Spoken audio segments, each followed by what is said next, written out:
Welcome back, Visions fans. Ready Player Will here. Today we're doing the Hope Character Review Part 2. We're going to look at the class and job overview, the AI and auto prioritization as best as we can. That part's actually a little bit of a mess, to be honest. The TMR review, and then my general thoughts on the character. And spoiler alert, I like him. I genuinely don't love him. Now, there's a lot of downfalls for how we use characters typically in Arena and Guild Wars, and Hope just isn't that kind of character. He really is meant more for PvE, and specifically more for the Trials of Reckoning that's coming up soon, the box event, where I've no doubt that Hope will be a guaranteed must game-changing factor. But outside of that, a little more subjective, a little more selective. But for now, the class and job overview. From a passive perspective, Defying Fate's a definite for me. The Spirit of 12, the Spear Penetration of 40. I also like Speed Cast best the second here at 250 decrease of activation and skill time. The Concealed Rage one is nice, but this one's definitely more for PvE when you can determine whether or not he gets hit by enemy attacks. The 80% threshold that applies here isn't very high, and so if you consider that once he goes below that, you're effectively only using one passive because this is useless at that point. Really hate that downside from an auto and AI perspective. So keeping that aside, I do think Mage's Protection isn't the worst one either if you're going full anti-magic build. He does skew relatively strong against that type anyway. Null CT changes, a little bit more niche, Quicken and Haste on the Time Mage Subjob. He doesn't use as frequently as you might think, so you probably don't need the passive here. And initial AP up, he does have a lot of AP to start. I don't know if this is kind of overkill here. To me, really, Defying Fate and Speedcast are probably two of the most reliable ones. Now we look at his counter abilities. Counter Pacify is unique to him. I actually genuinely like the concept of it. I just don't know if it really works well with a lot of what we use for light-oriented characters. Most of the meta light units like Locke, Violet, Elena, they do skew very high in the luck department to be evade units, which means the crit avoidance rate is also very high, which means decreasing enemy crit rate doesn't really do a ton for those high evade units. That being said, obviously still great on a tank, still great on someone that's not a hyper evade unit if you're using other light units. But to me, Magic Reflex is really the de facto here, but again, really only applicable if you're going against a lot of magic-oriented teams. Either way, a lot of good, well-rounded counters here, slow counter included. Now we look at the unique basic attack here. I actually wanted to point this out. I actually hate this basic attack. I think this is a terrible downside to him, unfortunately, and I'll explain more on the AI and auto prioritization. Although he's a magic-oriented unit, his basic attack is a physical slash attack that has 4 range and height of 2. It's very flexible in how he can throw that boomerang and hit someone in the side of the head. It's kind of like Montstone Throw and how much I hate it and how useless I think it is. Regardless, moving on for the moment, the main job, the buffs, Hero of the Future. These are actually some really good buffs. The Building Block ability gives a 30% slash and magic resistance, also decreases his chance of being targeted by 6. Genuinely love this. There's a lot of flexibility here too on these abilities from a height and a range perspective. Phys Synergy is excellent in that it's a new kind of mechanic in the game to amplify physical damage on top of things like attack percent up or the element attack type up. The only downside to me is that it is only physical damage, does not apply to the magic-oriented users, but we'll get to live with that. Holy Guardian is also an exceptionally good ability for your light units. 40 light attack is a massively large modifier, and the AoE resistance of 20 for himself is also excellent. It's really just a matter of making sure you get some combination of the 3 of these off. Now to look at the offensive abilities. Guiding Light is fair, it's an insta-cast ability. Decent range here, it's only got a height of 1 though. I like the magic percent buff, he doesn't have many other buffs that allow that. My only problem is that this buff also stacks with limit breaks, so kind of some redundancy there. The Imperil God is definitely one of the better abilities where you do get that AoE resistance down of 20. And then Fisher is also a really great ability that it has the stun status effect potentially, but also the fact that it's a typeless attack type. It's not light attack. So there's some downsides, some upsides with that. One of the downsides obviously is that you don't get the modifier ups like light attack up, but some of the upside is when it comes to light resistance, this can bypass light resistance, and that's actually a really valuable thing for teams that try to do that. Now, both of these are also reflectable. They do have a pretty low cast time on them as well, which we'll talk about in part 3. We look at the Hero of the Future Subjob. Not a lot of upside on this one, in my opinion. Stop Guy is obviously very niche for who knows what reasons. I'm sure there's a PvE place where that it comes in handy. Ruin God, I don't like that it's another elementalist attack. I think 1 is probably more than enough. The reduced counter chance at this point is not very unique anymore either, so that's fair.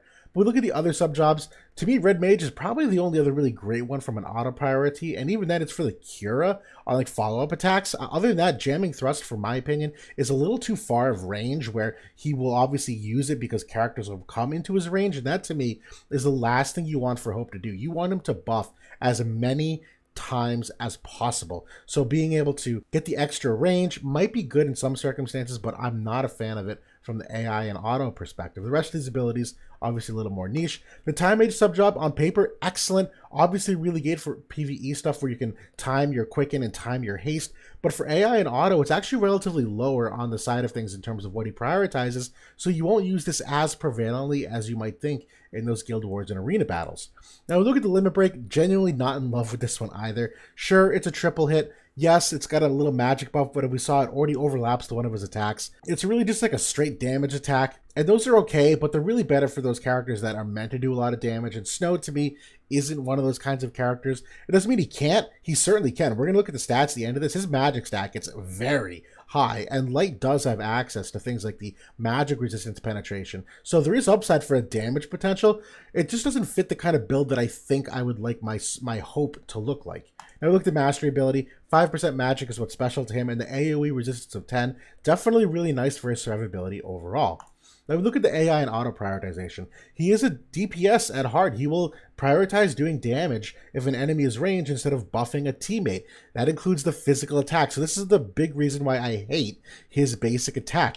In my mind, in a perfect world, I would have loved for an opportunity to be able to like turn off all of the abilities on the main job and just have a hope build where you can just have them focus on support abilities. That's really not feasible though, because that range 4 basic attack type, what'll happen is once an enemy moves into range, even if all of his job abilities are off that can do damage, he will opt to basic attack before he opts to buff a teammate. And that just was a dagger in the heart. I hated to see that. So we look at the rest of the buffs. Now, I will say I don't have him at 120 yet, so I have a small asterisk here. Building Block is the #1 ability he uses, though, and he will use it multiple times in kind of stupid ways. I did a couple tests where I'd use it on one teammate, and then he would move himself into it and cast it again to make sure he's in it. So there's a lot of potential redundancy in who gets cast into it and when it wears off. Fizz Synergy is the second one here, but Holy Guardian is either #2 or #3. That's the 120 ability that I don't have access to yet, so I'm not entirely sure on the AI and auto prioritization. As we mentioned, Fizz Synergy is a great ability, but it's only physical damage, not magical damage, so some limiting upside there depending upon who you're near.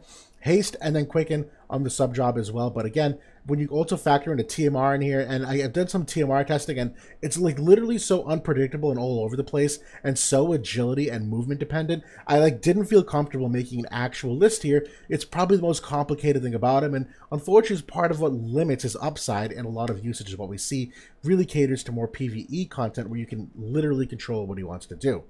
Now we're talking about the TMR analysis. When I first saw this, I obviously thought of the Medina TMR, kind of similar in the attack and magic buff. I like that it does both. 40% is definitely material enough, but again, another magic 40% buff. He's already got 2 of them in his kit. There's so much overlap here. So again, even putting hope aside, if you were to look at this TMR in a vacuum, stat-wise, 324, a little lower for Cloth. Obviously, there's better sources of HP. 6 defense, 6 spirit, little lower, not great. The crit evade of 8 is fair. It's still relatively low. The stats, little underwhelming. I like that this has 2 casts, and it does have a rather forgiving AoE, but the buffs overall, I think, not that special. Probably has a time and place, but I still think Luna Verve is probably your go-to when it comes to cloth-type TMR. I know that's technically a hat, but they take up the same spot, so basically the same. Interchangeable, if you will. Now, quick stat snapshot, because I want to at least put this up here, because I've been like bashing Hope a little bit, and we all do too, but I put together a sample build here of what you might expect for vision cards and what you'd have for teammate vision cards. He ends up getting in this like 8,300 HP range. That is fairly high from a magic stat standpoint. 1719 on this build. That's a lot of magic, not including the 40% buff you can give him, which gives him another 161 magic. That's an exceptionally high magic stat. Agility wise, definitely maybe a little slower than other characters. Topped out at 107 with the agility trust stones. 20 defense, 25 spirit. When you look at the resist, he does get that 33 AoE and 30 unit resist. Overall, really great stats there. The other type resistances, they are a little bit on the lower side. Obviously, Slash and Pierce are ones you want to look out for. The strike one's kind of eh. But overall, not the worst place in the world. And then finally, when it comes to the offensive potency, he can get that 50 spirit penetration, 51 light attack, 39 magic attack, 25 human killer. But the best thing, the 37% magic resistance penetration because of the Valfor vision card. So you get this character that has this extremely high magic a stat, in addition to a lot of really great penetrations here, in addition to the modifier. So it's actually not the worst thing in the world from a damage perspective. So though I'm like kind of pooping on him here as a DPS, he certainly is not the worst option from a spellcasting perspective, particularly for light, where Sakura is really like that only like light spellcaster at the moment. It's nice that they finally have another option. So there is some silver lining to him as a character. He's not a bad character. But my general thoughts, we look at him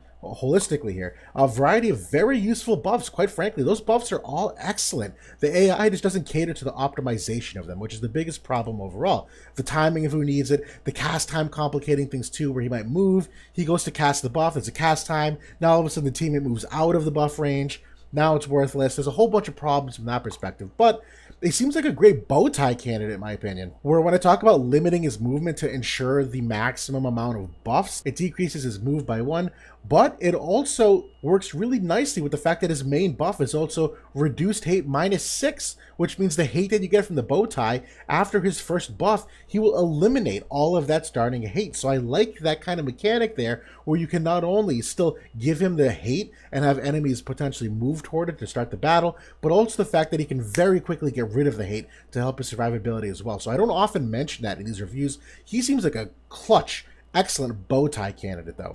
Now, overall balanced survivability, great magic stat, just horrendous against hitting evade though. Like one of the worst characters, probably the worst character I've ever reviewed in this past 2 years in terms of hitting evade. Now the 20 AoE resistance down, also excellent utility overall. I don't want to let that fly under the radar too much. And he does have a nice trade-off balance, the Fisher being elementalist and also a very large AoE. So there are some good things to be said about how he likes to do damage. Finally though, he is a necessary unit for the upcoming Trials of Reckoning. When you think about the upside potential of Quicken, of Haste, of physical damage up, that's not confined to an element. That is any element. Those offensive units get 20% physical damage up. You consider the 40 light attack up. He's got a couple status effects there between the stun and the stop, things of that nature. He's definitely going to be an MVP in my opinion of what you can potentially achieve from that perspective. But that's the Hope Review Part 2 in a nutshell. Fun to theory craft with. Unfortunately, I just don't think you're going to get a lot of application of his usage in the game, but that's okay. Not every character should be. He's also a free unit, so we temper our expectations from that perspective. But that's it for now. Thanks for watching, and I will see you all soon.